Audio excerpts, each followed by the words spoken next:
as much as possible.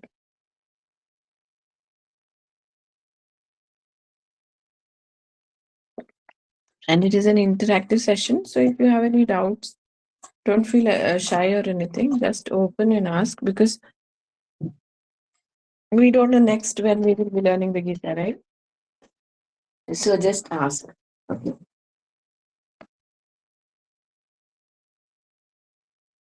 So I've sent you a document on the group. I hope you all have that document. Everyone has the document? Yes? Yes, yes. Oh, good. Yes. Yes, good. Yes, Just, yes. yeah. Just, and you also have a copy of, Gita. Normal, not God Talks with Arjuna, because God Talks with Arjuna will be very difficult for you to swipe through, the pages. So go through the pages. Normal Bhagavad Gita, like, like um, Gita Press Bhagavad Gita, with very small explanation, single say 5 lines, like that. So in that document, if you have it now, if you have a printout, that'd be nice. If you don't have it also, you can go to the last page, which is page number 8. Again, this is also coincidence. 1 and 8, 8 pages, 18. Okay, there is a little write-up. It says the Bhagavad Gita, the flow, man's ascension in consciousness. Bhagavad Gita describes man's ascension in consciousness, or progress or evolution in consciousness. So we now know that Earth alone is not the place to evolve. It's not only the 84 lakh yonis, like mosquito to human being, we have evolved. So now what? After humans also, there are higher and higher beings that we can evolve into. And Hinduism, Sanatana Dharma, is the only Dharma which knew this secret, because it is a very ancient Dharma and it knew this secret. So, a couple of things, a background of the Bhagavad Gita. When did the Bhagavad Gita happen? The various dates, we know that. Some people say 3,000 years back. Some people say 5,000 years back. But whatever it comes to, something around Bhagavad Gita looks like it happened in 2750 BC, to be precise. So that's not very old. That's very close home. So now let us look at what was happening there. It is a revolutionary text. Bhagavad Gita is a very revolutionary text. Why is it a revolutionary text? So all narrow meanings are shunned. So there are no specific explanation of go attain Vaikunta, go attain Kailasa, go to Brahmaloka. There is no specific explanation about any one specific god there. So there is no reference to, except Lord Krishna himself, who's an avatar, of course, there's no reference to any specific sect, that this sect is the highest. So it's a very revolutionary, very scientific text. So it's a very broad perspective. So dharma is used in a very constricted sense till then. Even now, many people think I should worship only in a temple, not a mosque or a church. So that is a very constricted view, human view of dharma. Yeah, but God exists in everything. And that's what this text talks about, which is essentially Hinduism, but it got distorted a little because we were oppressed so much by the others. Now, Lord Krishna looks not only like an avatar, he looks like a very exalted social reformer. Why? Because in those times, Vedas were very, very superior. So whatever the Vedic text said was very important. Lord Krishna says, wait, stop studying the Vedas so much and becoming so involved in scriptural authoritativeness. It is not important to know so much Veda. Vedas is a second chapter. Traigunya Vishaya Veda, Nistraigunya Bhavarjuna.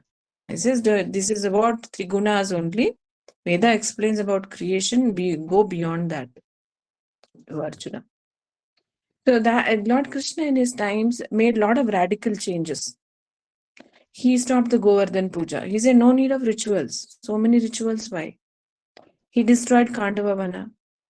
So many things. Yesterday, Sharna sir was also discussing, remember after the class, how Lord Krishna broke literally every rule in the war. Every rule in the war was flouted. He created Varna Sankara, the mixture of all different castes. So there was a deeper reason why Lord Krishna did all that. Okay.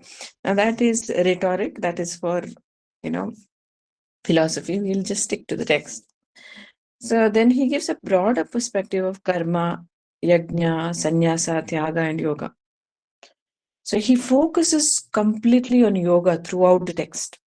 The text is all about yoga, union with a higher self, union with a higher self, evolution, evolution, evolution. Doesn't discuss Vaikunta, Kailasa, or anything like that. He talks about bhakti. Bhakti till then was there in the Indian scriptures, but it was not so highlighted. There were people who were bhaktas, it wasn't highlighted. So that was a very unique contribution of Lord Krishna's awakening of the masses towards yoga and bhakti. Till then, Vedic karma kanda was very important. Do this, do that, do this, do that. The Brahmin will come and chant. So you think everything is taken care of in your life. No, it's not. Your karma is not diminished. You have to work on your own karma. And that's what Krishna told the world, and which is the truth. Yamimam pushpitam vacha pravadanti avipaschitaha vedavarata partha nanyadasti iti vadinaha.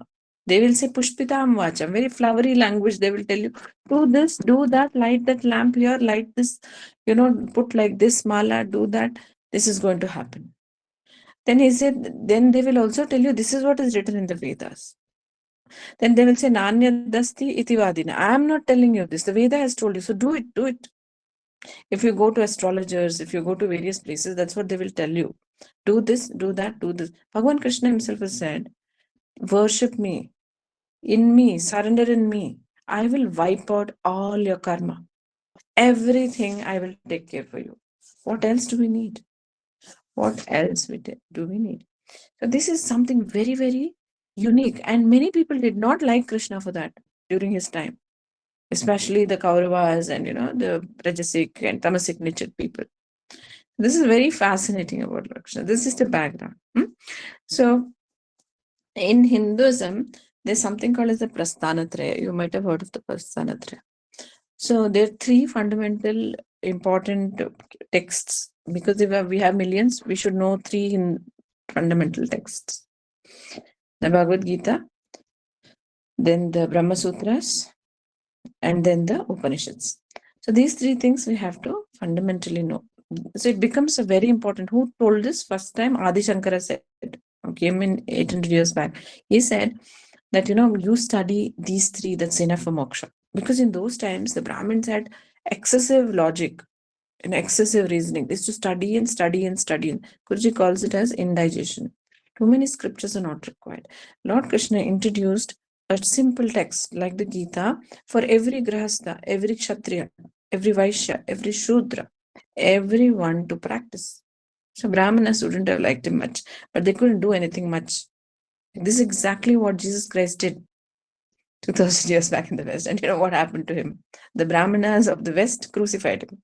They were called the Sanhedrin, or the Pharisees, and the Sadducees. They were the Brahmin community of Jews. They literally crucified him. So, of course, they couldn't do this. And Jesus also could not have been crucified. It's just that he took on the karma of the entire world, Western world, which is why the Western world grew after that. And he suffered it in his body. Like it is discussed in God Talks to Arjuna, Brahma himself gives some powers to Divine Mother, that is Om, and to Tat, that is Purusha. Purusha and Prakriti have powers. And Brahma doesn't interfere in these powers. So in the law of karma, law of duality, he doesn't interfere. So that is why although Brahma can interfere and wipe out all karma, he won't. Why should he? Because if a person has been a murderer for 1,000 years, why should Brahma come and wipe out? Divine Mother says, let him eke it out. Let him live his life and struggle it out. Let him go through all that he's done. Unless he surrenders, where you can wipe out 95% of it. Yeah, Divine Mother herself will wipe it. So these rules are sacrosanct. So that is why Jesus was crucified. Anyway, now coming back. to the background, some more little bit of background. Any doubts so far in Gita? So it's a very radical text, you see, in Gita. So in today's world, people are all into westernized civilization, science, chemistry, physics, maths. So we really don't know much about our dharma. So this is how we learn the dharma, in extra classes or something. But in future, definitely, as the civilization grows, there is going to be dharmic studies in every school. Another 20 years, Gita will become a mandatory scripture in every school because evolution is very fast. And that will also develop and change the outlook of this world itself. Hmm? I just wanted to ask. Yes, yes, yes. This is a little very simple question. Prasthana Traya. The Prasthana means like the way out to liberation, to moksha.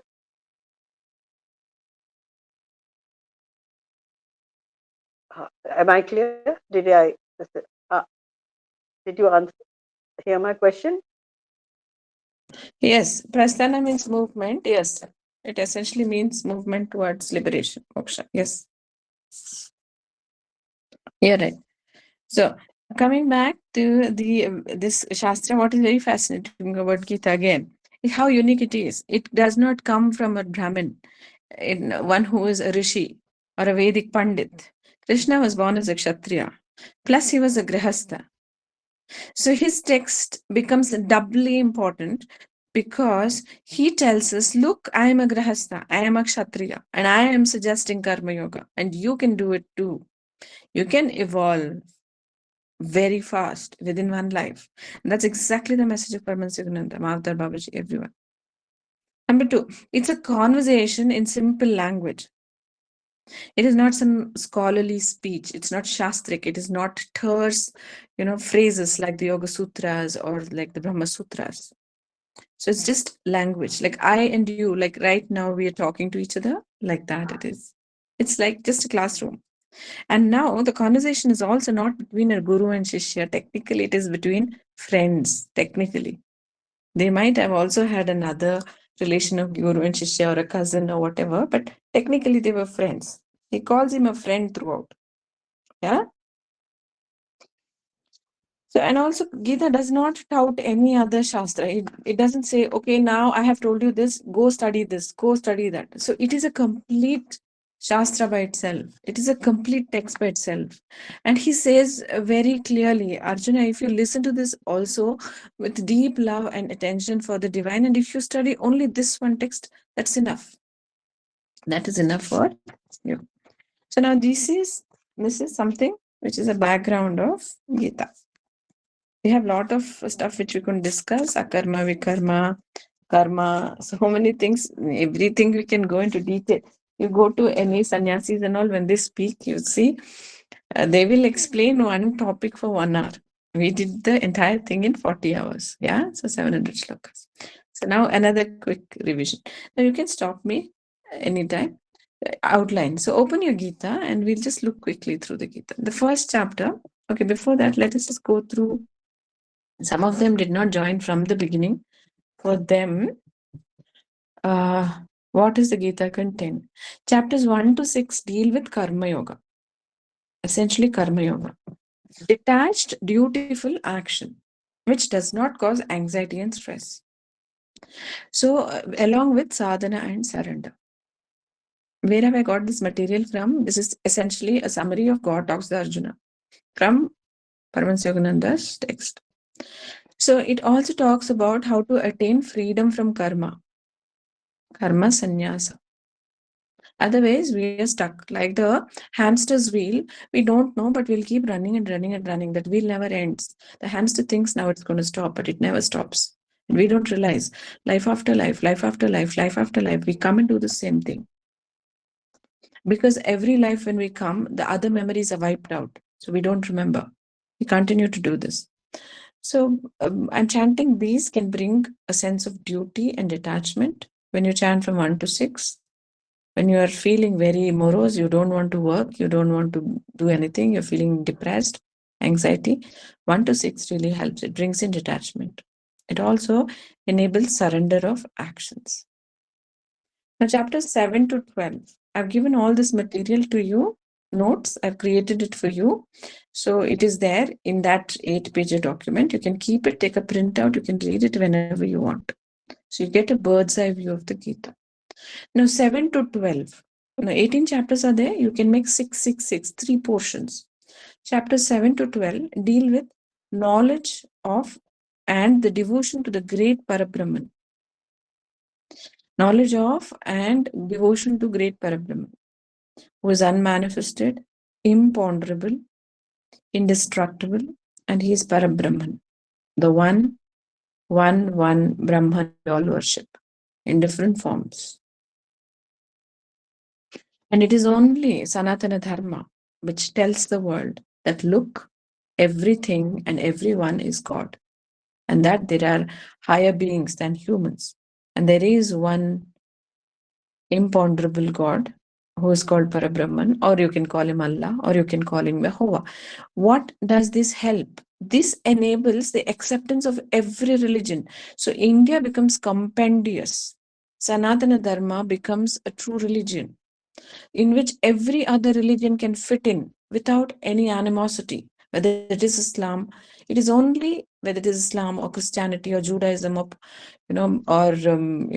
whatever, Zoroastrianism, Baha'i faith, or anything, Buddhism, Jainism, Sikhism, anything. They are not even Buddhism, Jainism, Sikhism are offshoots of Sanatana itself, which came during lower periods of Sanatana. So there's no problem there.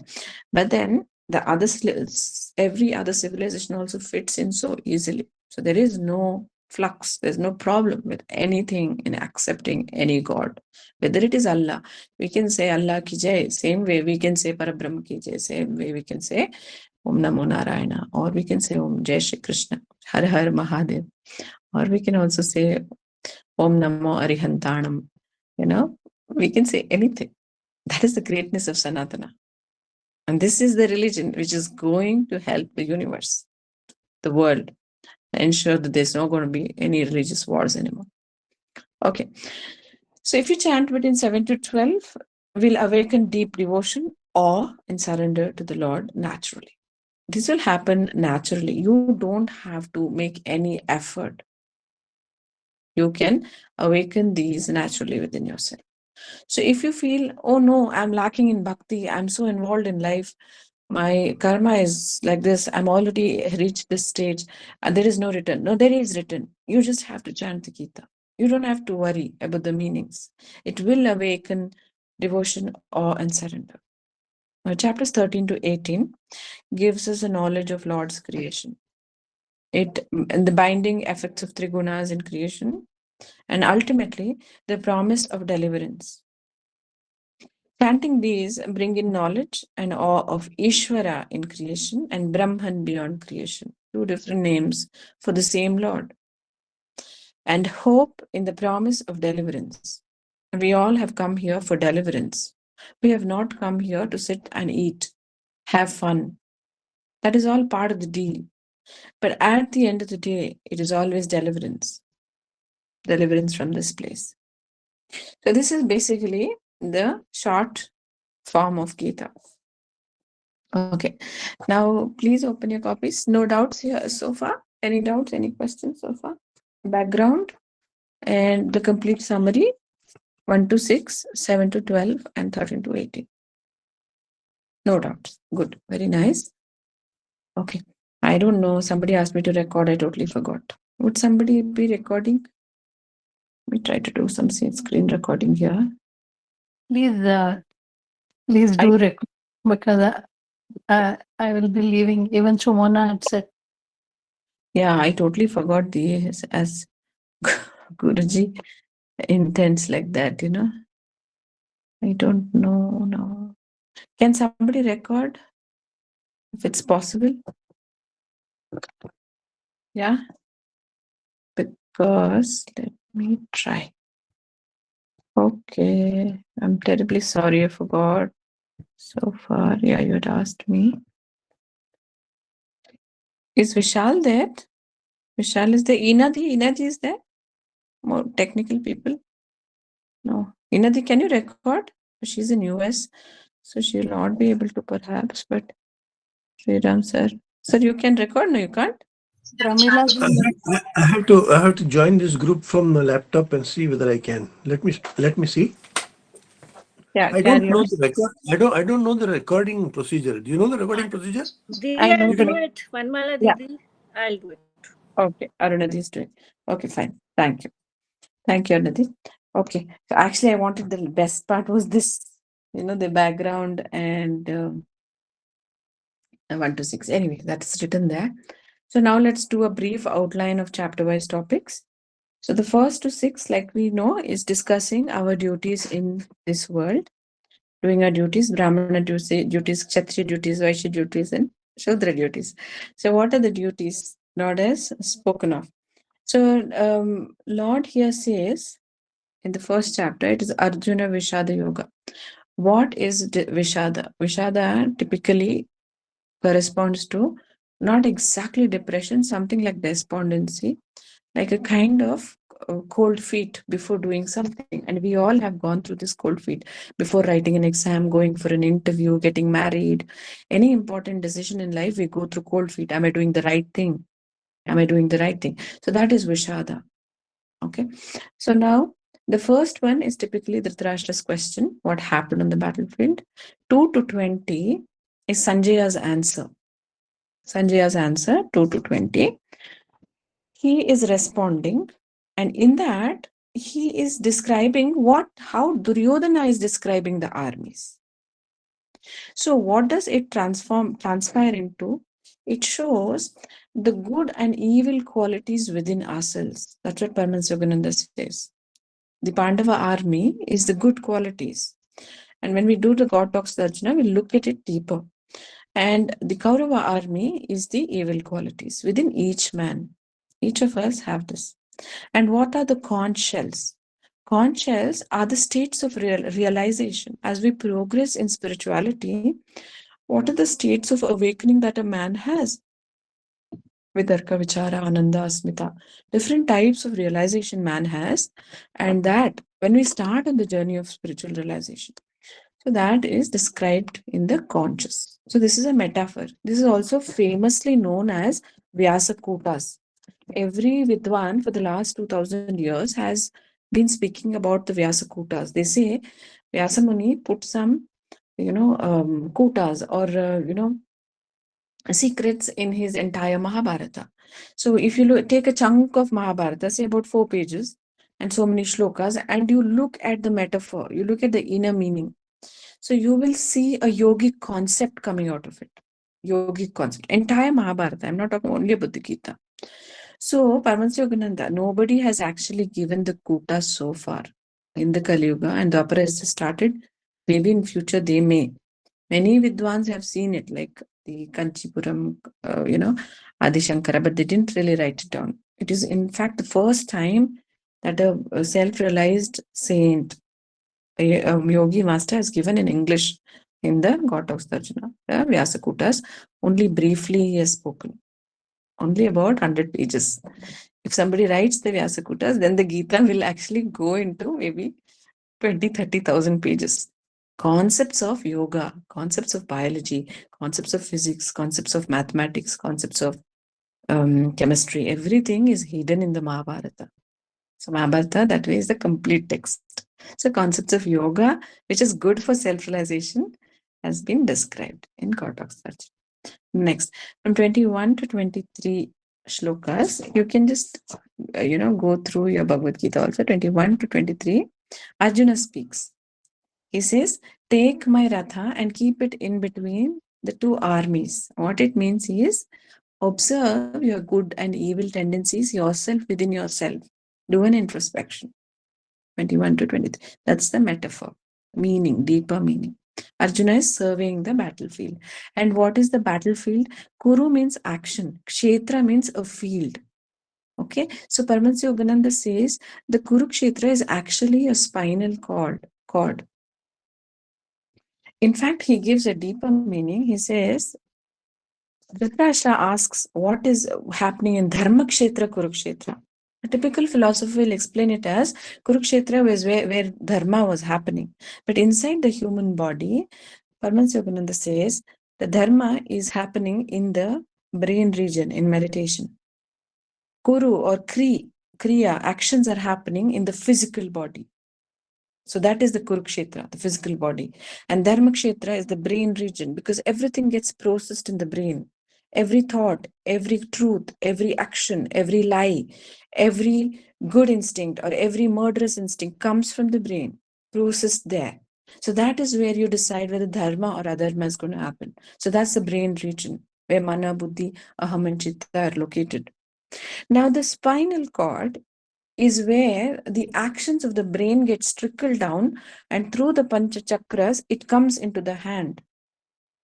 So in science, biology, it comes through the CNS, PNS, all the peripheral nervous system, central nervous system, all those extensive sympathetic, asympathetic, you know that, parasympathetic.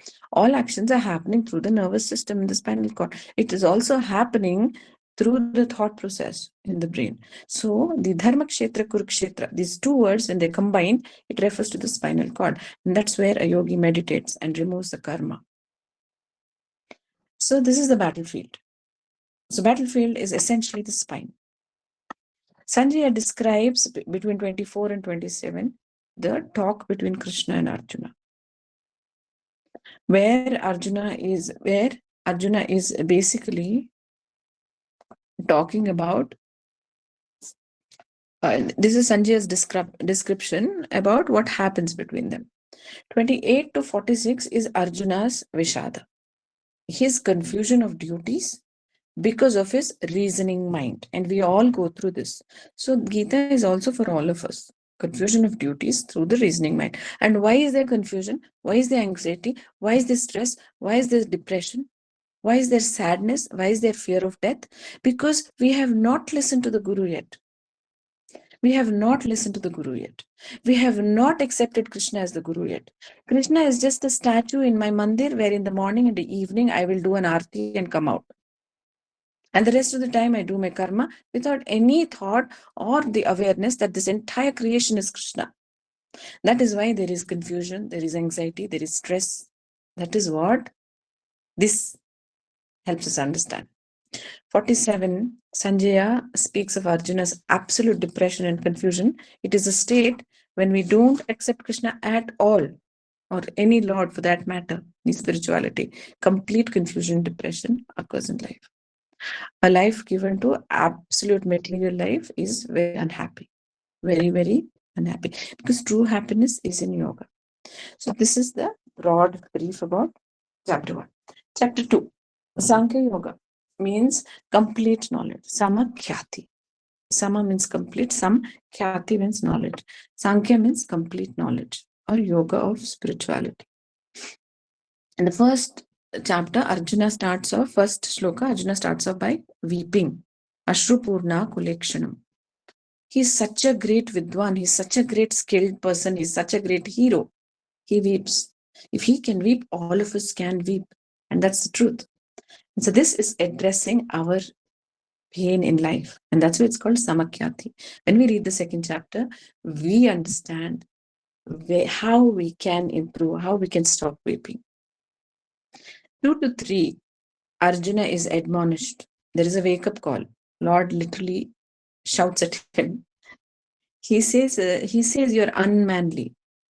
You got a human body and such a worthless action you're doing by weeping at this right moment. We all are superior to all animals, the crocodile and the cheetah and the giraffe, and also to all the insects. Yet we weep. We have all power, yet we weep. And so this is Lord's admonition to every man. Between 4 to 8, Arjuna laments, giving very conclusive statements of why he has arrived at this situation. He says, I'm totally confused. You're aware of it, right? In the 7th one, in that jumble of words, he says, I don't know anything, but I become your shishya. Shishyaste aham shadimam tvam prapanna. So accept me.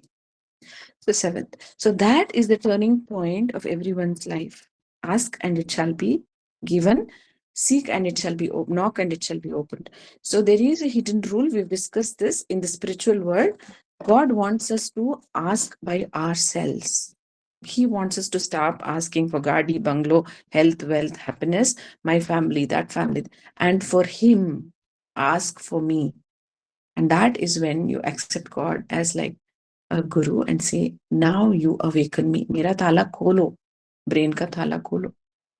And that is when we will use 100% of the brain. Okay. 9 to 10, Sanjay speaks. He explains what's happening. From the 11th to 30th, Lord explains the soul. Explains the soul. He says that you and I are mirages. You and I are dreams. Dreams, holographic images. This is a dream creation. It's a dream within a dream within a dream. The truth is the soul. And that soul is omnipotent, omnipresent. It is very, very powerful. He calls the soul as Dehi, one who resides in the Deha. Between the 31 and 39, Lord talks about Swadharma. Swadharma is your dharma that has come to you, has fallen at your feet. The dharma has opened up to you. So we don't have to worry about what we'll do 5 years in future. If we just observe your life panning out today, your dharma opens up to you one by one. For example, a student's duty is to study. A grahastha has his duty to take care of his children, to go to his office, get the grub home. The wife has a duty. The wife also may work out. She also may be a grahastha plus a worker. That is a social injunction. Anyway, it is not imperative that she does that. But having said that, these are our swadharmas. A shopkeeper has to do his vanijya. Paricharyatmakam karma has to do his paricharyatmaka karma. So we have to do our swadharma. From 40 to 44, Lord describes yoga for us. So from 40. Neha Bhikramanashosti Pratyavayo na Vidyate Swalpamapyasya Dharmasya Trayate Matobhayat. Do a little bit of this dharma and you will overcome all your tension, stress, and depression and confusion. Swalpam api asi dharmasya. Little bit of yoga you do, no, Arjuna? Some little upaya when you're doing your duties. He introduces yoga. Then he says, go to Brahma. Through yoga, attain Brahma between 40 and 44. 45 to 46, he describes basically what are gunas and what is this gunatita state. Nistraya gunya, he says. Go beyond gunas. Between 47 to 51, he describes karma yoga and wisdom. How you will work in this world. What is jnana? Then between 52 to 53, he says, Yadati moha kalilam buddhir vyatarishyasi. Buddhi say you will go beyond everything. Use your wisdom and use that wisdom to awaken this evolutionary state where you go beyond everything. From 54, Arjuna says, what is this established in wisdom state and sthita prajna lakshana? So 55 to 72 is the first time established in wisdom state. There are so many lakshanas that are mentioned. Lakshana means basically qualities or description of personality traits. So if you learn these lakshanas, there is a manyata that in the Gita, if you write down the lakshanas, and if you chant it all through your life, then you will become like that person, what is being chanted. So let me just read out the lakshanas. The second chapter describes, if you want to make a note of it, you can. The second chapter describes Sthita Prajna Lakshana from 55 to 72. And the 12th chapter describes from 13 to 20 Bhakta Lakshana, Adveshta Sarva Bhutana. Sthita Prajna. Okay. The 14th chapter describes Gunatita Lakshana. The 6th chapter describes Jitatma Lakshana and Yoga Roda Lakshana. 6th chapter. So enough for Jitendriya Lakshana also in the 5th chapter is there. Jitendriya Lakshana. Okay, so this much is enough lakshanas. If you write this down in a small little paper and try to chant it, this becomes an anushthan for your evolution. Okay, so in the 3rd chapter, Karma Yoga, Because Arjuna asks a question. You explained Buddhi Yoga. You say Sthita Prajna. Sthita Prajna who is established in wisdom. So Arjuna says, okay, now I have to do only wisdom. Why should I drop my karma? He's just looking for an opportunity to run away from the war. Because he doesn't want to kill. Not because he's scared. Arjuna's question is karma better or wisdom better? 1 and 2. Lord answers in the third sloka. Lokesmin vividanishta pura proktamayanaga jnana yogena sankhyanam karma yogena yoginam. Sankhya means somebody who has complete knowledge already, who has finished all his karmas already, who's attained a very high level of wisdom. For him, he can go to the Himalayas. He can meditate there. He's a Sankhya. Jnana Yoga is for him. Karma Yogena Yoginam. Yogi is you and me, who practices yoga at home. So Krishna has taken it for a given that everyone practices yoga, not Hatha Yoga, some kind of yoga, something to unite with Brahma. So for these yogis, you have to do karma. From 4 to 8, Lord Krishna describes Naishkarmya state. 4 to 8. You look at your Gita, na karmana ramabhat naishkarmyam purushoshmate. From there to 8.1. Niyatam kuru karmatvam karmajayo hi akarmanaha. Sharira yatra pichate na prasiddhyeta akarmana. So you have to continue to work. And he explains the Yajna Chakra. Why karma is so important? He says God himself is doing all action. Divine Mother herself is doing actions. In the physical world, we do physical actions, but we also move to a mental state. When you're in the Shudra state, you're not doing actions in the mind, in the Jnana state. But when you go to a Vaishya state, I'm not talking about shopkeepers, I'm talking about human gunas. Now look at it within ourselves. When we are in the Vaishya state, we are hardworking for money. It's only money that motivates us. Then we move to the Kshatriya state where we want to use money, but we'll do the money activity also, but we'll also start serving people. We want to help people. Okay, we are in the Kshatriya state. And then we purely move towards Brahma state, forgetting about money or this or that. We are in Brahman state. So this is a Yajna Chakra, and this happens even at the Devata state.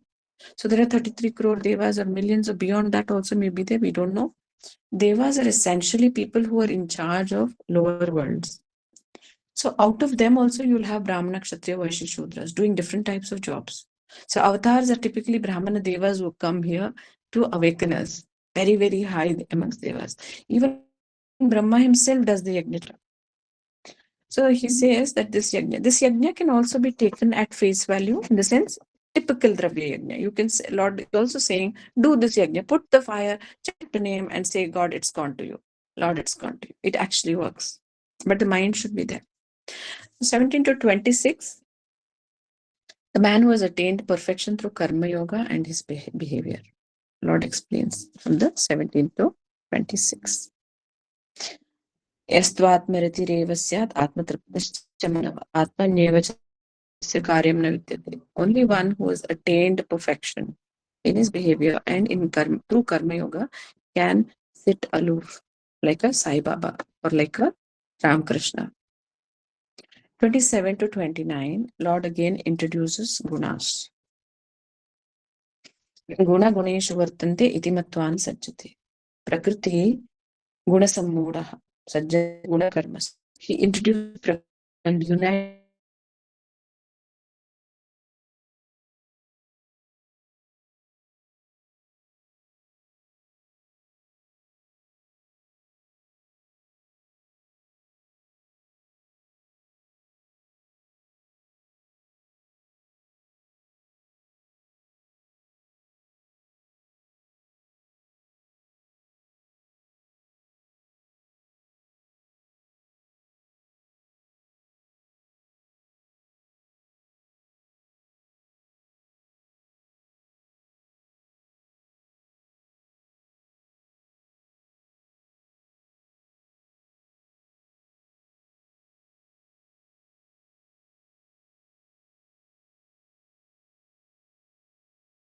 yoga. This is about how you can attain sannyasa from doing all these works. We all want to be free. All of us. That is why we like holidays. That is why we want to go sleep.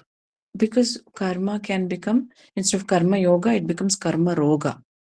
That's what Krishna says. That's what the explanations, interpretations. We become workaholics.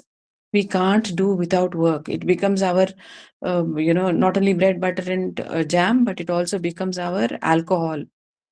It's our addiction, karma roga, it becomes. So that is very dangerous. So we want karma sannyasa.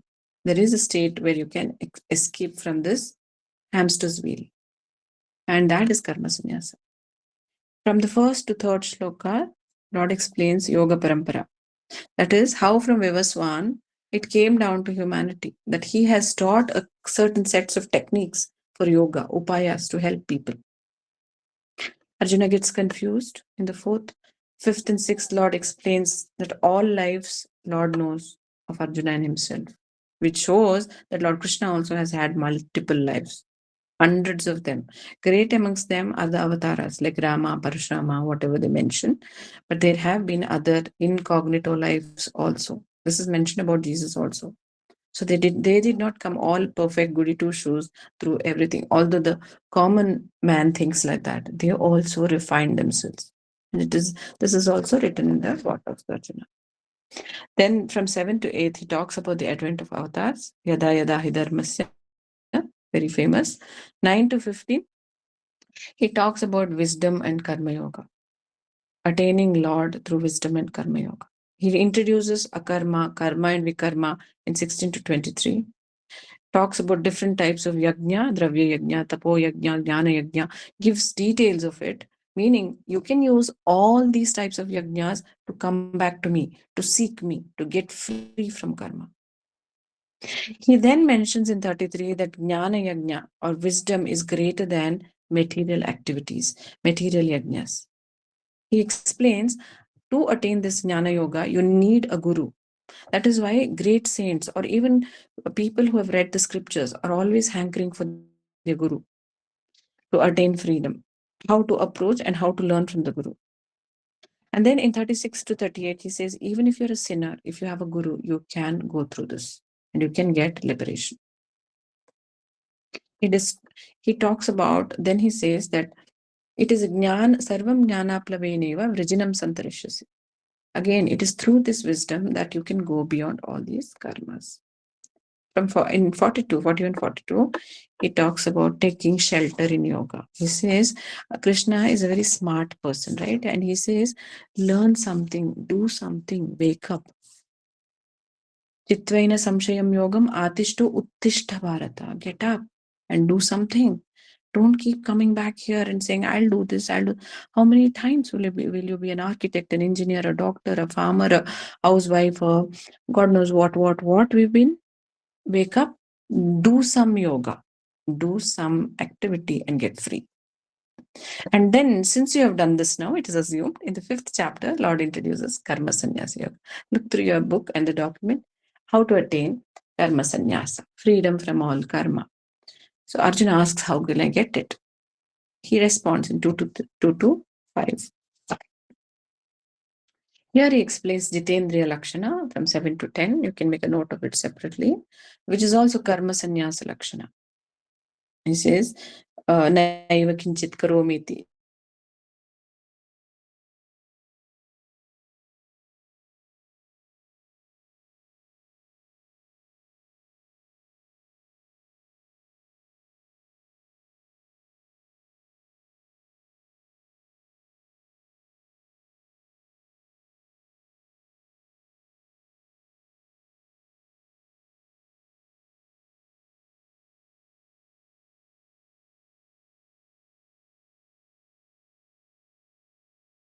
Karma, which is already coded in Prakriti, and it is flowing through you. And the moment the agent within, that is your ego, comes into play, you start feeling, I did it. That is not karma sannyasa. That is karma. When karma yoga happens, karma sannyasa naturally follows. Lord Krishna explains this. This is God-united actions. From 11 to 29, Lord talks about God-united actions. God doesn't judge. A wise man looks at with an equal eye at everything. Brahma samsparshana, when Brahma touches you, which happens in Kriya Yoga, how you get transformed. Wisdom comes, success comes, wealth flows. Spiritual accomplishment before death, desirelessness, angerlessness, and finally Brahma Nirvana. These concepts are introduced. He mentions a very high technique called Kriya Pranayama between 27 to 28, with Lord Krishna himself is to practice. Now, in the 6th chapter, which Mahavatar Babaji gave to the world in today's world, that's again an upaya to get Brahma Nirvana. Atma Samyama Yoga. He explains a sannyasa.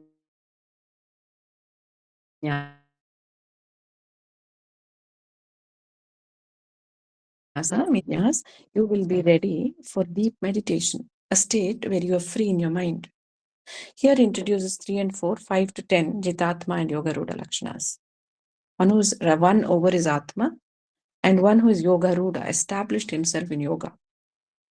He talks about the place, posture, and food for meditation, controlling the mind in meditation, results of meditation, process of meditation. He talks about oneness with spirit and resultant love for all beings, which comes through meditation. He talks about a restless mind and answers Arjuna's questions about a restless mind. He also says that if you have practiced meditation or done some kind of technique, you do not still find results, what will happen to your death? He says that you'll leave earth anyway. You will go into very high lokas where you can continue this activity. He says to Arjuna, if not anything, become a yogi, learn meditation. 7th shloka, after you attain a certain degree of karma sannyasa. So it is, you see, it is a progression. 7th chapter, since now Arjuna has attained a certain level of awareness in his wisdom, Lord introduces jnana and vijnana. That is knowledge of Brahma and knowledge of Prakriti. He says, realize me. He talks about spiritual statistics. How many people come to me? How many will actually practice my precepts? How many really, really interested in knowing about me? He knows everything. He talks about para and apara prakriti, the greatness of Brahmas, gunas, and how demonic people don't surrender. However much Maya is difficult for them, they will not surrender. He introduces different types of devotees, which he is aware of. He talks about a jnani. He talks about Anya Devatas. Anya Devatas are any Deva with a form whom we worship. Anya Devata also translates into other things that we love a lot in this world beyond God. And God knows it. Gadi, bangla, bachche, pati, patni. Typical. Okay. Nothing wrong in it. But God wants our love. So you decide what you want to give your love to. Because everything will be taken from you at death. Your pati will go, your patni will go, your bacha will go. Everything will be going. So awareness of the true friend is very important. It requires practice. So all the time spent there is actually not as useful as the amount of time that you spend in jnana and in vijnana, learning about God. So this is what the Guru awakens within us, right? The Lord also introduces men whose wisdom is eclipsed by Maya. They will not understand Arjuna. It's okay. Doesn't matter. He says, I am the creator. I'm all-knowing. And righteous men cling to me. And they become wise and they cross over. He introduces the concept of physical world, astral world, and the causal world in Adi Bhuta, Adi Daiva, and Adi Yajna. Half the people still don't know what it is. Even if they've practiced Hinduism for years and years. You check Kora, you will see questions which are very basic. And it is very sad. 8th chapter, Akshara Brahma Yoga. He then describes the fundamental Brahman, who's Akshara, who cannot be destroyed. And how to know him. Arjuna asks, what is Brahma, Atma, Karma, Adi Yajna, Adi Bhuta, Adi Deva? What happens at the time of death? Bhagavan has answers to everything. He talks especially about the time of death. And for the person who practices yoga, how to attain Brahma. He talks about Brahma Loka, lower worlds, Yuga Chakras, creation and destruction, discusses Parabrahman, and talks about the time of death, what happens, where do you go? Shukla Krishna Gati, it's called. And he says, practice the presence of Lord all the time. Understand me and remember me all the time. Okay, this is very fast. You need the document because I am going through the document. 9th chapter is Radha Vidya Rajakuhya Yoga, discussing the secret knowledge. Explains again about deluded people, devotees of Lord, about Brahman, compares worldly people to them. And he he says these are all secrets. I don't come and every day tell you to worship me, worship me, worship me. Because if you're intelligent, you will anyway want to escape the samsara. He talks about worldly people in detail. He talks about surrender, bhakti, again Anya Devata bhakti, and surrendering, deliverance, his impartiality and promise to everyone. When all this happens, Arjuna understands how great Lord Krishna is as an avatar. He's a Purna Paramatma in form. So he asks Lord, how can I surrender? I now know about your greatness. He says, I would like to surrender, Lord. Can you explain all this to me? Lord Krishna, before that, also explains Bhakti itself is my grace and gift to people who are struggling to come to me. Wisdom is my gift. Jnana is my gift. Success is my gift. Arjuna asks for knowing the Lord in detail. Lord explains his vibhutis, miraculous manifestations. And he says, there is nothing beyond me. There is nothing beyond me. In the 11th chapter, he shows this form, which is a very, very powerful form. Arjuna requests the typical friendship that he has. He asks for a vision of Parabrahman here on earth. It is the only time it has ever happened. And Lord also says it shall never again happen. He considers his request, gives him Divya Chakshu. Sanjay describes that form. He shows, Arjuna declares that he says creation, sustenance, destruction, everything in Lord Krishna's body. He says the body is 360 degree and he's standing in the center. It is not in front, it's above, it's below, it's behind. It's everywhere, Lord Krishna now. Arjuna shows love, surrender, joy, fear. He requests forgiveness and he desires to see a normal form of the Lord. Bhagavan Vishnu, Lord shows Vishnu's form, Lord Vishnu, who is the manifested Parabrahman, the causation of this complete creation. Sanjaya and Arjuna describe this Narayana form, and Bhagavan talks about freedom and deliverance. After this, Arjuna goes into a state of bhakti or deep divine surrender to the Lord.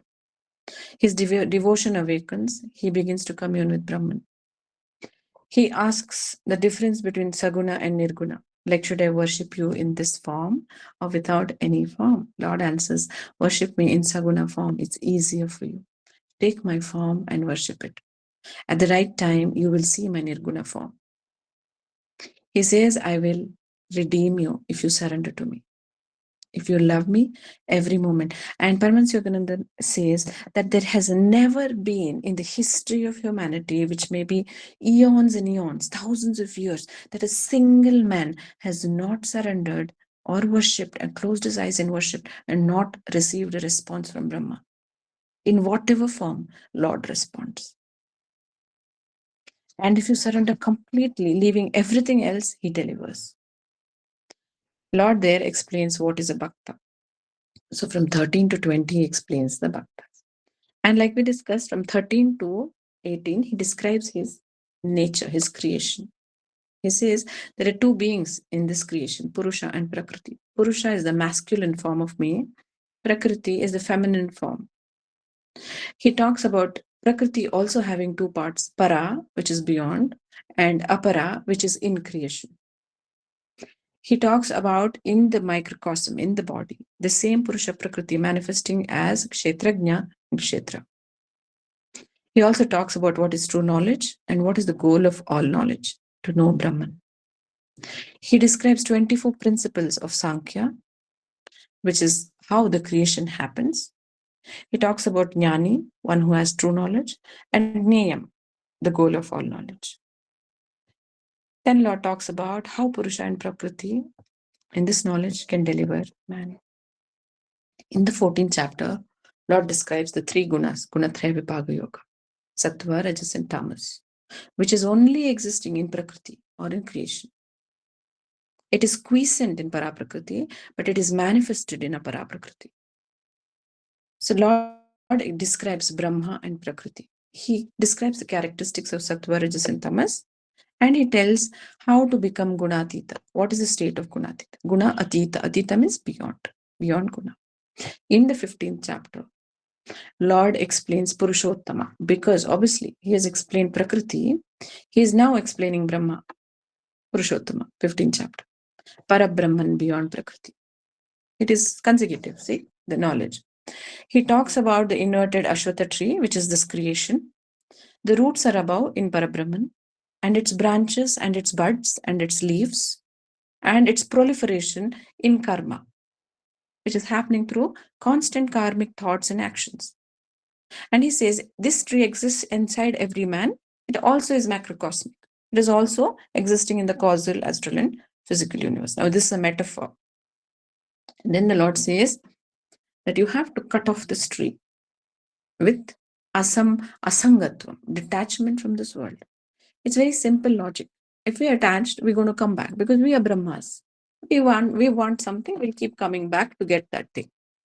Paramahansa says even strawberry shortcake. At the time of death, you say, oh, I like sambar, you'll come back for sambar. I like strawberry cake, I'll come back for strawberry cake. Oh, I want to go eat this. So that's how it is. So at the end, Lord describes Kshara Purusha, which is creation. And then he describes Akshara Purusha, which is Kutastha. And then he describes beyond Kshara and Akshara, that is Om and Tat, there is Sat, which is Purushottam. He calls himself as Purushottaman. In the 16th, he explains one confusing riddle for everyone, which is why is there evil? He explains what are asuras in detail. Here, Lord explains that there are two types of beings, Daiva and Asura, in this creation. He explains from 1 to 3. Now, this also you can write down in those Lakshanas. 1 to 3, Daivi Sampat. Abhayam Sattva Samshuddhi, Jnana Yoga Vyavasthiti. I also exhort you to learn all these by heart, at least one of the Lakshanas. This is very simple, 3 shlokas. You can learn it by heart. Daivi Sampat, you can keep chanting. The Gita will flow through you. Then Asuri Sampat he describes, and he explains what is the result of Daivi and Asuri Sampat. He details what is Asuri Sampat between 7 to 23. In the 17th chapter, Lord talks about Shraddhatraya Vibhaga Yoga, because Shraddha or faith in the divine or Astikyam, that is the faith in something that is unseen, is very, very important for human evolution. So Shraddha, the faith that you possess, the food that you consume, ahara, and the fundamental duty that you and I have to do are 3. Yajna, Dana and Tapas, he says. Yajna, Dana and Tapas. Yajna is worship, Tapas is self-control, and Dana is unselfish giving. These 3 are the fundamental duties. So your Shraddha, your food that you intake, and Yajna, Dana, Tapas are very important, these 5 concepts. So he explains that how 3 gunas are affecting the Shraddha, the faith, the food, and the Yajna, Dana, Tapas. These 5 concepts, how it varies depending on whether we are Sattvic, Rajasic, and Tamasic. Our food, how it will be Sattvic, Rajasic, Tamasic. Our worship, how it will be Sattvic, Rajasic, Tamasic. Our self-control levels, how it will be Sattvic, Rajasic, Tamasic. How much Dana I will give and how I'll give, Sattvic, Rajasic, Tamasic. And what is my faith itself? And before all this, Lord explains that faith is so predominant. How much faith I have, what kind of faith I have, determines my entire human personality, the type of faith I possess. In the end, in this chapter, Lord describes Om, Tat, and Sat. Om being Divine Mother, metaphorically, causation, creation, inside which is the 3 worlds, creation. Tat being the energy and the Chaitanya, the power that gives the power to Om to create. And Sat being that unmanifested, imperishable Brahma beyond. In the 18th chapter, which is called Moksha Sannyasa Yoga, Lord again explains something very fascinating. He explains what is Tyaga and Sannyasa. At the end, finally, we have to give up everything for God. We have to surrender, right? So what is the difference between Sannyasa? Giving up everything, Kamyanam Karmanam Nyasam. Giving up everything and going away is Sannyasa. Tyaga is being in the world and being a Karma Yogi, attaining the state of Karma Sannyasa, practicing your upayas of Yoga Dharmas, and relinquishing all results to Brahman is Tyaga. In the 4th chapter, he did explain that even if you give up the results, mentally you do Tyaga. He's not asking physically come and give me all your salary. He's saying mentally, when you relinquish everything, the fruits, good, bad, ugly, you are freed of karma, future rebirths, and future karmas. So, hence, it's very, very important. But what are you going to gain? You're still going to gain experience, anubhava. You're going to gain wisdom, which is your propulsion into higher evolution. So, you see how scientific the Gita is. He explains again, which was introduced in the 17th chapter, Yajna Dana Tapas Natyajam. Never give up Yajna Dana Tapas. Worship, unselfish giving to people and things, and self-control in mind, body, and speech. Beautiful teachings. Yeah. Lord then applies Sattva, Rajas, and Tapas again to Tyaga, Jnana, Karma. He dissects karma and explains what is karma. In that, he brings out things, components of karma like Jnana, Karma, Karta, Dhriti, Sukha. These 5 factors. Again, he ascribes Sattva, Rajas, Tamas gunas to this. He says all creation from highest Brahmaloka to the world comprise of gunas. Even the varnas are based on the gunas. It is not based on birth. Brahmana's son may be a Shudra.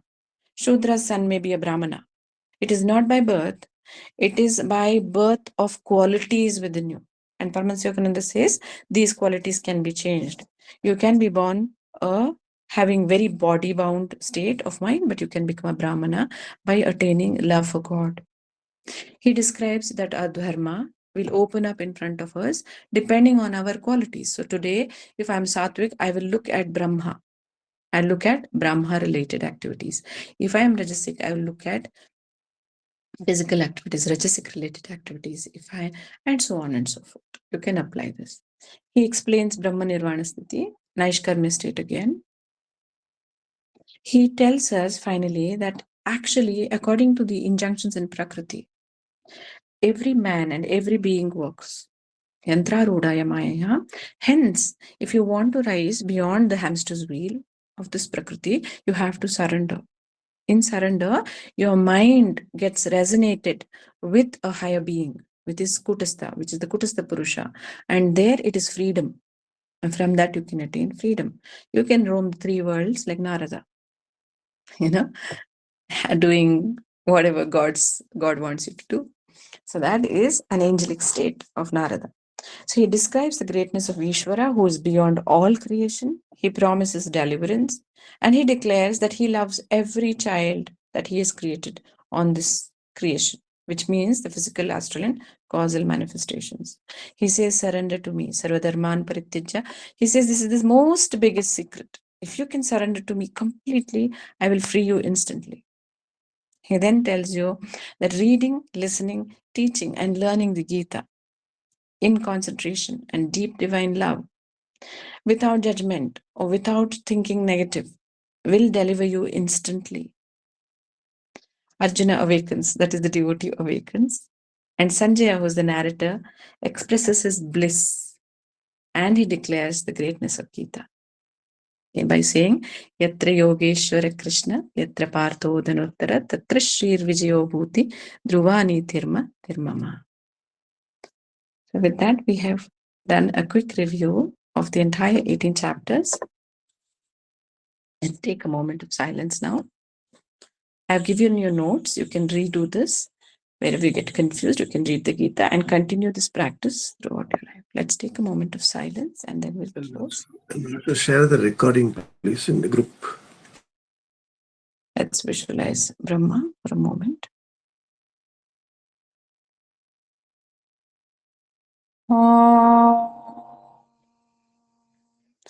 Guru Narayane Samarpayami.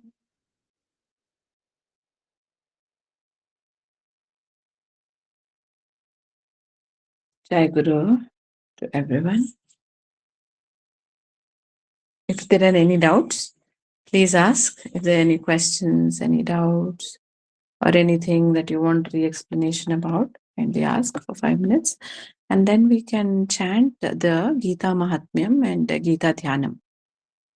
Then we can close for the day. It's a short chant.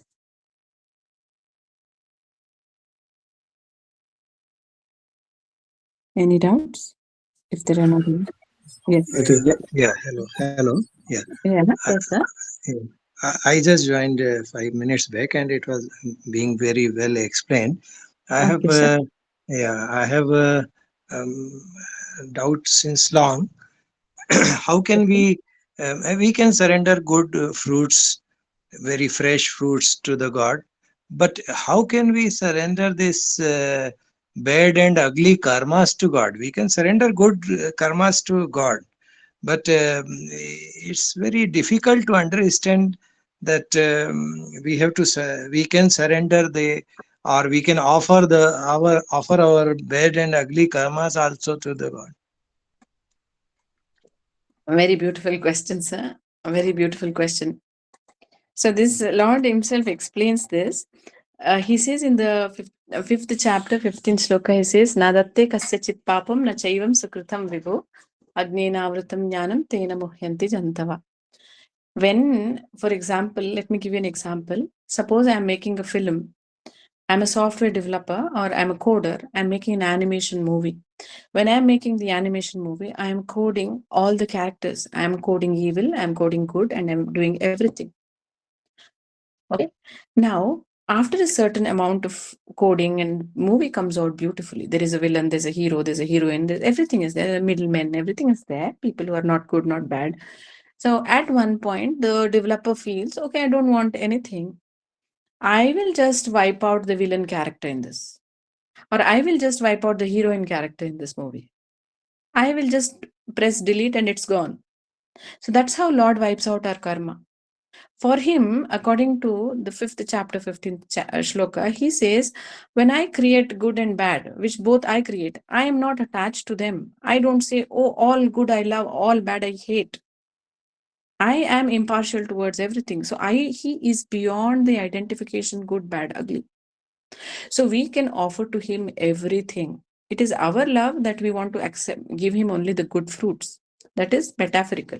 But we can offer our bad karmas also, because we are essentially his coding. We are that animation character in that movie. He coded us however he wanted.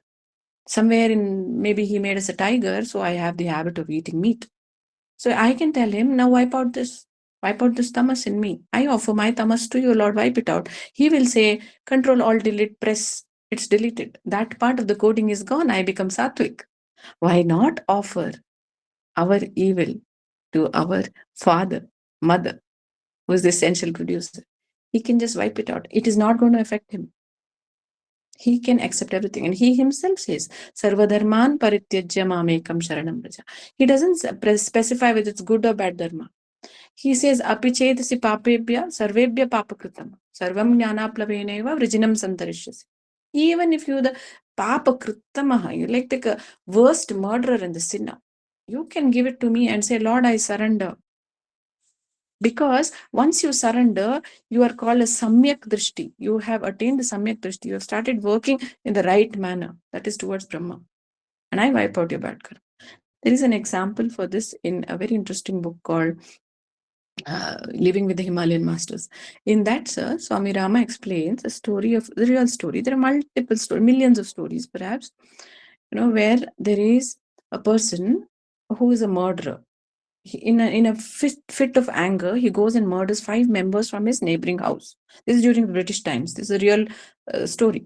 And out of fear, because some neighbor had done something to maybe Jadu Tona or whatever, in some village, he gets very scared. They're living in somewhere in Uttarakhand. He gets scared because British police or Indian police will come and go to pick him up. So in the night itself, वो फरार हो जाता है. He runs away from the family and he sadhu का ढोंगी वेश पहन के he roams about through with the sadhus for years and years through the entire Himalayas. And this is a true story.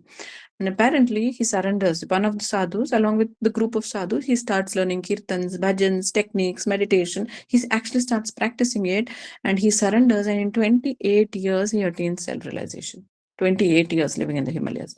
And after he attains self-realization, he realizes this one point of guilt where he had murdered 5 people. He comes back to the police station and he offers himself, saying, I murdered 5 people 28 years back in his own village. The police station is spruced up. The police go open that specific years and he says, sorry, there is no record. You have not committed a murder. Nothing has been ever recorded, and hence, according to our police records, you are free to go as a free man.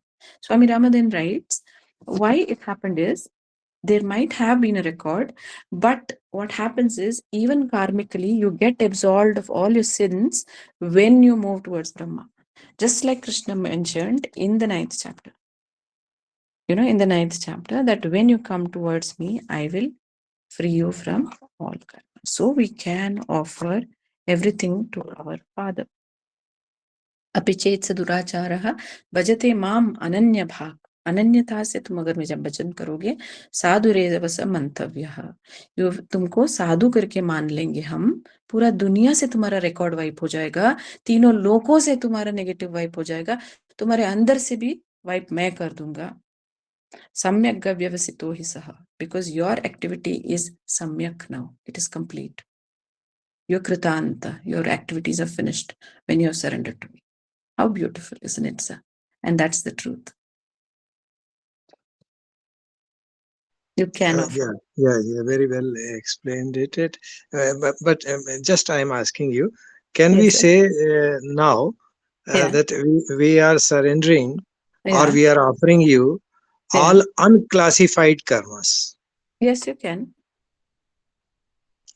You can. Because once we classify, then there is hesitation. Yes, you can. Yes, you can. That is what he said. There can't be anything worse than murder. He gave the example of murder. He has accepted a murder. Look at Angulimala's story, for example. Buddha accepted him. Buddha wiped out everything for him. He was not only a murderer, he was a serial killer who used to remove the angulis and cut the angulis and put it around his neck. And he was so proud of the whatever 76, 86, 136, whatever murders he had done. He was a vicious creature in the human body. He was accepted by Buddha. Then what have we done become murders than that? We haven't. But when we don't surrender, it doesn't get wiped out. It becomes a karmic balance and we have to work it out. What's the best method or what are the methods to surrender? Best method is, the Lord has said, very simple. You study, you start doing an upaya. You look for your guru, you surrender at your feet of your guru, you start doing what your guru has said. Tattvadarshi he is called. He will help you wipe it out, or you just take me. You can do the Hare Krishna Mahamantra. You can take me as your guru if you have not found a physical guru or a real guru. Just sit there and mentally say Narayaneti Samarpayami. In the morning, I'm going for my work. I give you everything. All the past actions, Narayaneti Samarpayami. All the future actions, Narayaneti. And presently, at the night when you go to bed, Narayaneti Samarpayami. And feel it in your heart, it's going. And practice a technique or a yoga or a pranayama or a mantra. Take a Guru Diksha. Do something to show him that, look, I am surrendering. And typically, when people ask me these questions in Quora, what I have told, or rather, it is flown through, I wouldn't say I have told, is you look to your Ishta. Right now, you like say Murugan or Ganapati or Lord Shiva, and just keep asking, Lord, guide me, help me overcome. I surrender. Help me overcome. If I have a guru, send me my guru, or you yourself teach. Ask with sincerity. Take an Anushtan about 7 days or 3 weeks, and you will, Anushtan is like any kind of vrita, like I will not have food 3 times a day, I'll have once in a day, or I will do this, I will do that, I will read the Gita. Jnana Anushtans are much better than Dravya Anushtans. Like you will read a Gita or chant the Sasnama or do the Devi Sasnama, or I'll go to the temple every day, sit there with eyes closed, asking you for 21 days or 7 days or 14 days. Take the time, do it. He will listen. You will get a response. Instantly, you will get a response. Instantly, you will get a response. But remember, the heart should be sincere. And there should not be doubt that I don't think God exists. I will still try this. That should not be the attitude. Attitude should be real, meek, and sincere affection for the Lord. He observes. That's why he says, become childlike. For a child, I'll respond instantly. And even if the doubt comes, by, force of habit, then you say, Lord, I surrender my doubt also. Cleanse me, remove the doubt. I want to be yours. Help me. That's it. Keep talking to him. He knows everything, because at death we are going to talk to him anyway. Yeah. So why not create the habit right now? That's what Gurudev writes. Why not make him your best friend right now? Shop with him, talk to him, eat with him. You'll never feel lonely. And it's the truth. It's not some make-believe. It is truth. Because he is everything. He's the air that we breathe. He's in our lungs. He's in our heart. He says, Ruddeshu Arjuna Tishtati. Sarva Bhutana, in all the beings. So don't have doubts. Don't even question yourself. Just launch yourself and do it. It'll happen.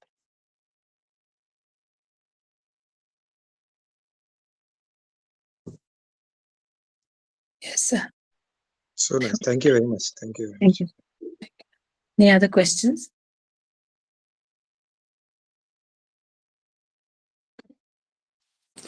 When you use the first person saying, you may use, you may say to, you teach me, you mean my guru, or accept me as your guru. That you are actually speaking on behalf of the Lord Krishna. So that is something I was hoping that it came across that way, though he speaks through all of us. So yeah, I just thought I'll clarify if that's what you meant. Otherwise, if you meant something else, of course you can clarify.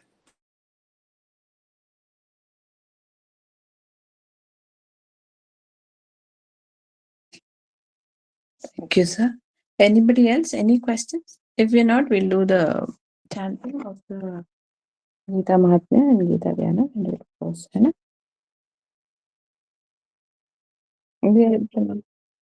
Pranam.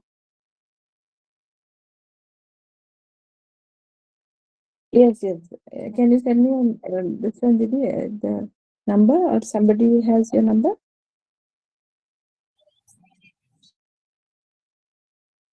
Okay. You have my number? Okay. Perfect. Okay. Yourself and Raghavendra, sir? Okay. Yes, definitely. This is Thank you. this is the 1869 group, is it? Or some other group? Yes. Didi, what I understood Yes, sir. from previous all sessions, that Yeah. karma cannot be wiped off. What's the word? Karma? Karma, any bad karma cannot be wiped off. That we have to go through. But today you're saying is that we can, while surrendering, that will also be. No. See, that is not true.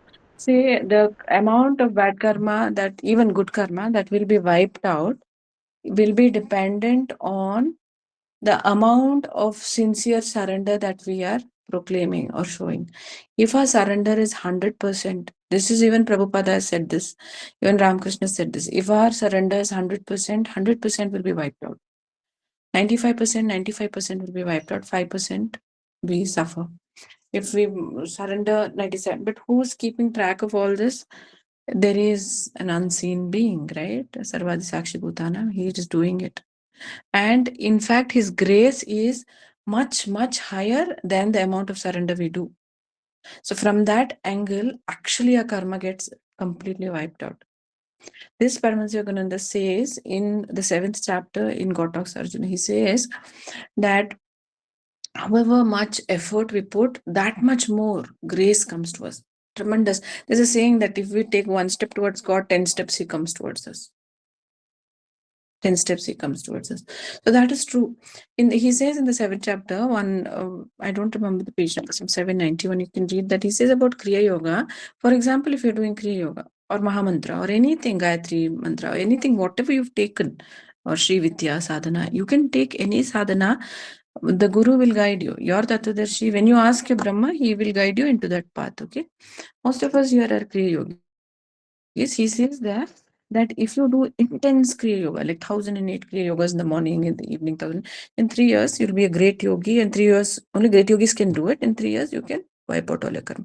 But he gives, scales. He says that if your karma is like a little, your effort is little lesser within 7 years. It's like 12 years you'll take to finish all your karmas. Even more lesser, you still believe in the guru, but your effort is even more lesser. It'll take 14 years. And then he says, if your effort is not so great, and you also don't believe in the guru so much, but still you're doing something, then within how much, 21 years, then he says, not 21, 12 3 is 36. Then he says, finally, if you continue this without giving up, whatever the results are, without thinking of the results, definitely within 48 years you will wipe out all your karma through Kriya Yoga. So that shows that 100% can be wiped out. Definitely within 48 years.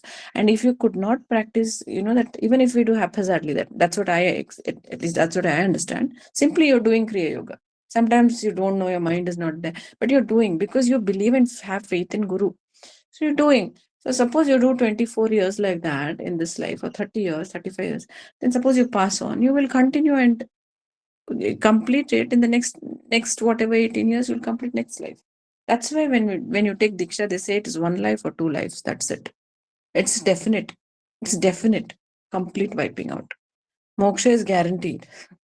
So when the Guru says it, we may lie, we may say white lies, but the Gurus and such avatars don't lie, no. They won't lie they won't say for the heck of it. What do they have to gain by saying these things? Yeah. So it is truth. Everything that is written in the Gita, everything that God talks to Arjuna mentions they're all avatars, no? Yes, so karma can be wiped out 100%.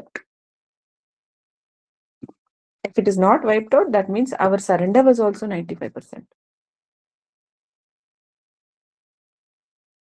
Is it the physical karma not gets wiped off, or it's that thought has come and that gets bad thought which gets wiped off?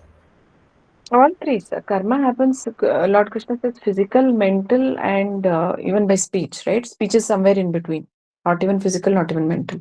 So all karma includes all these three kitties. And it is not that, physical karma gets, physical output. It may get a mental output. Mental karma can get a physical output, like that. Karma can play out how it wants, but it's a complete conglomerate of how many breaths I've taken, how many meals I've eaten. Everything is counted. Every breath is counted, sir. That is why Guruji says, even if you're dying, do your kriya and die. Because that last breath में अगर तुमने kriya छोड़ दिया, तो वो भी wipe out कर दूंगा मैं. And he says, I will stand next to Lord and he'll be a lawyer, right? He will say, look, he's done this. And Lord has grace. He's just the software programmer. He's programming. Na? He just has to say that Control Alt Delete. Boom, press enter. Everything's gone. All karma wiped. It's so simple for him, sir. It's already started. It's already started. More you are sincere in this path, you will already see the effects. He is very close. You can see it in travel, in everywhere, even in shopping, he'll come, your Guru. Every day you get examples of this.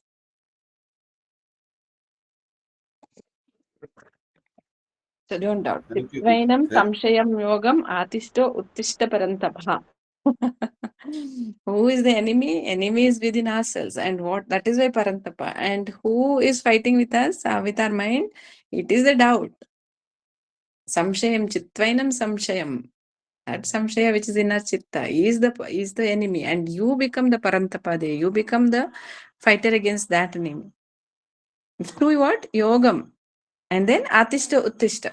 Then you wake up, then you'll wake up. See every word, every sentence in the Gita. He knows we're going to doubt.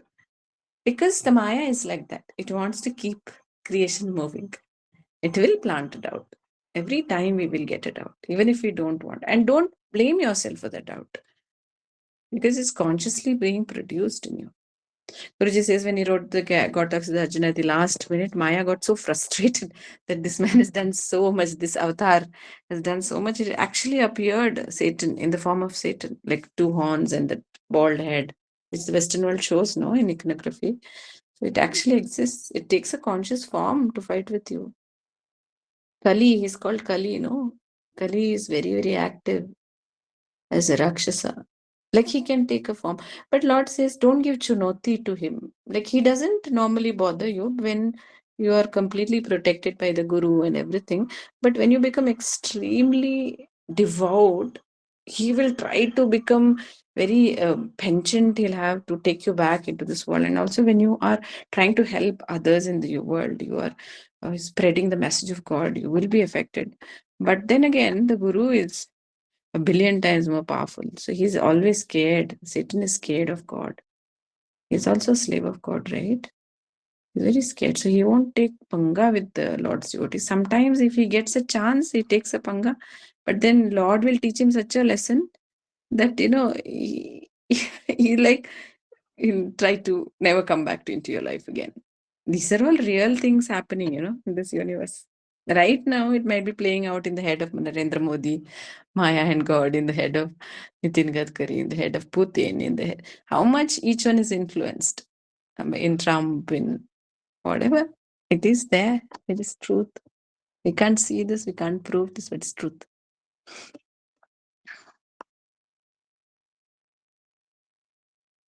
So don't think karma Thank cannot you. be wiped. It can be wiped out. 100%. Thank you. Welcome. Any other doubts? No doubts, huh? So, I have written the question. I wanted to yeah, know the different types of lakshanas spoken of in Gita once again, if you can repeat. yeah, okay. थोड़ा सा, I missed out one or two lakshanas, I guess. This notes of mine is very old. So there is chapter 6 is Sthita Prajna is chapter 2. Then you have these are most important ones. Sthita Prajna is chapter 2, and 14 is Gunatita. And 13 is Jnani Lakshana, very beautiful lakshanas they are. These are some things you really want to learn. Sthita Prajna 2, Gunatita 14, 13 Jnani, Bhakta 12, and 16 Daivi Sampad. These are very beautiful. These 5 are very beautiful explanations. This is enough. But if you want more, which is small, one or two shlokas, you have chapter 6, which has Jitatma and Yoga Ruda. You have chapter 5, which has Karma Sannyasi. And in chapter 18, you have Jitendriya. It's basically the same thing. Jitendriya 18. 1 or 2 shlokas there. The other 5 are very long. That is very nice to chant. Those were Sthita Prajna 2, Bhakta 12, Gunatita 14, Jnani 13, and Daivi in 16. Did you give us the list? No. Yeah, I didn't Sumona put Didi, you also have the list. Refer to your notes. In fact, you have more notes than any of us. You were the first student. No, I first student, but not again, like not a good student. But coming back to Raghavendra sir's question, that's a beautiful one. But I was just reminded of an incident. I hope it helps you. My father had gone to the temple with the entire family, and he refused to do any puja part, the Pushpanjali and all. So this is one temple where they openly say that do not do any don't do any unnecessary ritual. I mean, you should think of Divine Mother as your own mother. Don't just think of this God, like Guruji says, in the antiseptic corner of a cosmos sitting in a throne. Don't just look at God like that. Tu maa hai tumhari. So my father was standing quite behind with his lathi, and there was this hall filled with people waiting to do their Pushpanjali. And the Pandit ji saw my dad and he asked me that this is your father, why isn't he coming? I said he did not take his bath in the morning, which is why he's not offering Pushpanjali to Divine Mother. He said, okay, fine. He stopped the whole puja of the whole hall. He asked one of his, guys, said, ki inko leke aao, bring him to me. And then he asked my father that he waited. My father dhire dhire lathi leke aaye, and he asked him, did you love your mother? And my father was like a great Matri Bhakt. So he said, did your mother make a rule that you will touch me only after taking bath? He said, no. Then why this discrimination with this mother? Divine Mother is more of your mother than any of the earthly mothers you've ever had. So this thing is in our head, good bad. It's like, my daughter would come back from school, and she would just hand over the entire bag to me. She never said that, oh, I got 100 in maths and I got 15 social studies, so I will only give you the 100 ka copy and not give you the social studies ka 50, because that's bad. We make all these hoo-ha in our brain as to what is good and what is bad. Of course, we want to gift the best, but when we look at God as your father and mother, we don't discriminate. So it's the distance that Kabir wala thing is there, na? Path presupposes distance. So sharing my 1 cent. Thank you, Jai Guru. That was a beautiful story. That was a beautiful story, Shobana. Thank you for sharing. That is what, there is not a single person in this universe who has not felt the presence of God. It's just that our yakdash, whatever memory is so less, we quickly forget it and move on. Like the Lord Christ laments, no, at the end. He says in Matthew's Gospel, he says, what is the use of all this? I cured thousands and thousands day and night, day and night. Within those 5 years, how much work he did. He wouldn't sleep all night. There used to be queues and queues of people. He would be curing and curing and curing. And none of them came back. When he was crucified, nobody was there except those 4-5 people. Even those whom he loved were so scared of getting killed. So he said, how many will actually follow me to the end? This shows, we forget everything that the Lord did for us from age 1. We forget. It is why we have to love him and never stop loving, never stop. See how he shows everyone his presence, her presence, whatever, male, female, whatever he is, all one.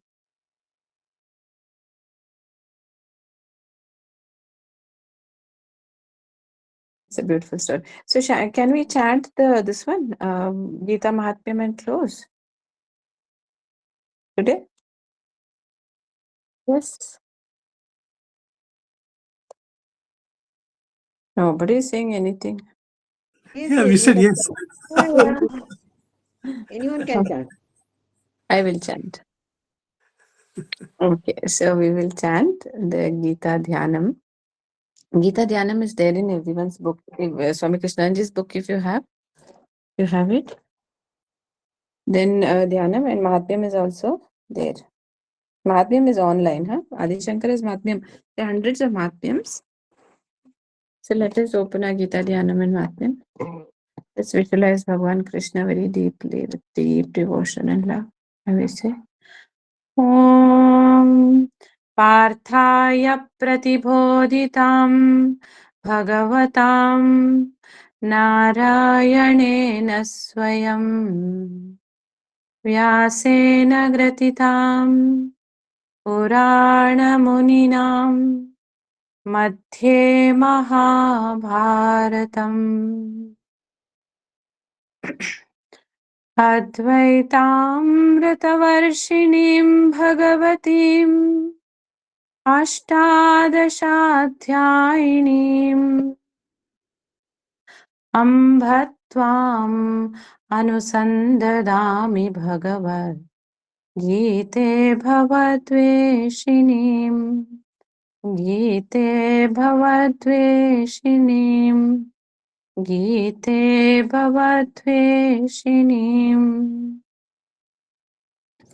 नमोऽस्तु ते व्यासविशालबुद्धे पुल्लारविन्दयतपत्रनेत्र येन त्वया भारततैलपूर्णः प्रज्वालितो ज्ञानमयप्रदीपः प्रपन्नपारिजाताय स्तोत्रवेत्रैकपाणये ज्ञानमुद्राय कृष्णाय गीतामृतदुहे नमः।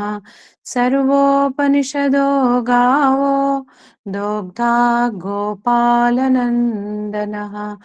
पार्थो वत्सः सुधीर्भोक्ता दुग्धं गीतामृतं महत्। वसुदेवसुतं देवं कंसचाणूरमर्दनं देवकी परमानन्दं कृष्णं वन्दे जगद्गुरुं। भीष्मद्रोणतटा जयद्रथजला गान्धारनीलोत्पला शल्यग्राहवती कृपेण वह्नि कर्णेन वेलाकुला। अश्वत्थामविकर्णघोरमकरा दुर्योधनावर्तिनी सोत्तीर्णा खलु पाण्डवैरणनदि कैवर्तकः केशवः कैवर्तकः केशवः। पाराशर्यवच सरोजममलं गीतार्थगन्धोत्कटं नानाख्यानककेसरं हरिकथा सम्बोधनाबोधितम्। लोकेश सज्जन षट्पदैरहरः पीपीयमानं मुदा भूयात् भारतपङ्कजं कलिमल प्रध्वंसिनः श्रेयसे। मूकं करोति वाचालां पङ्गुं लङ्घयते गिरिं यत्कृपातमहं वन्दे परमानन्दमाधवम्। यं ब्रह्मा वरुणेन्द्ररुद्रमरुत स्तुन्वन्ति दिव्यैस्तवैः वेदैः साङ्गपदक्रमोपनिषदैः गायन्ति यं सामगाः। ध्यानावस्थिततद्गतेन मनसा पश्यन्ति यं योगिनो यस्यान्तं न विदुसुरा सुरगणाः। देवाय तस्मै नमः देवाय तस्मै नमः देवाय तस्मै नमः।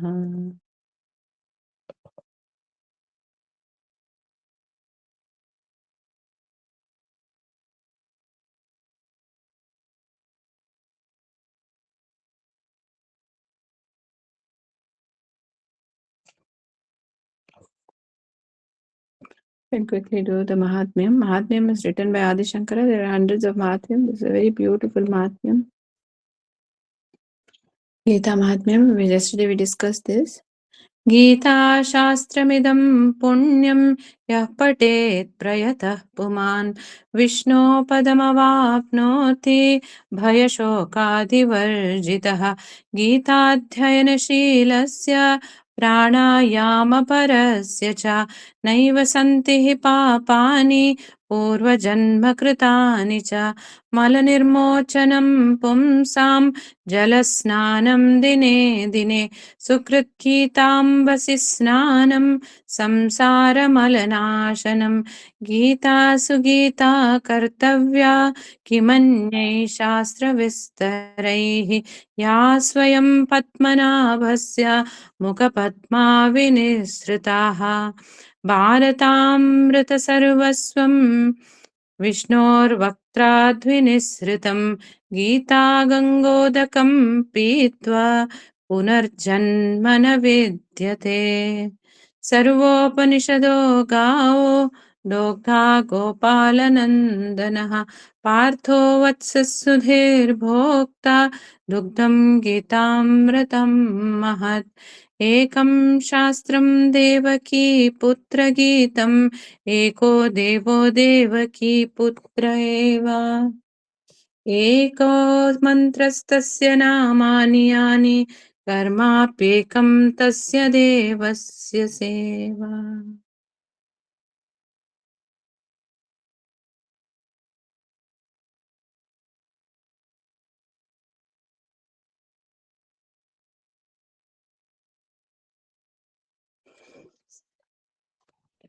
ॐ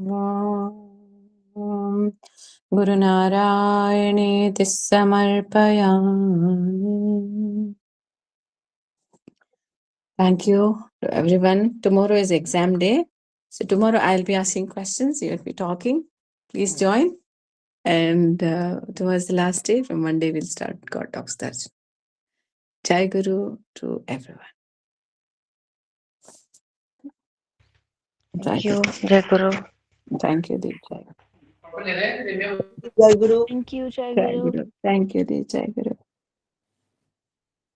Thank you, Jai Guru. Thank you, Jai Thank Guru. you, Didi. Jai Thank you, Guru. Deep. Jai Guru. Subhona Didi. Thank you, Jai Guru. Thank you, Jai Subhona Guru. ji, हाँ बोलो Thank दीदी you, Jai Guru. Thank you, you. I Jai Guru. saw you in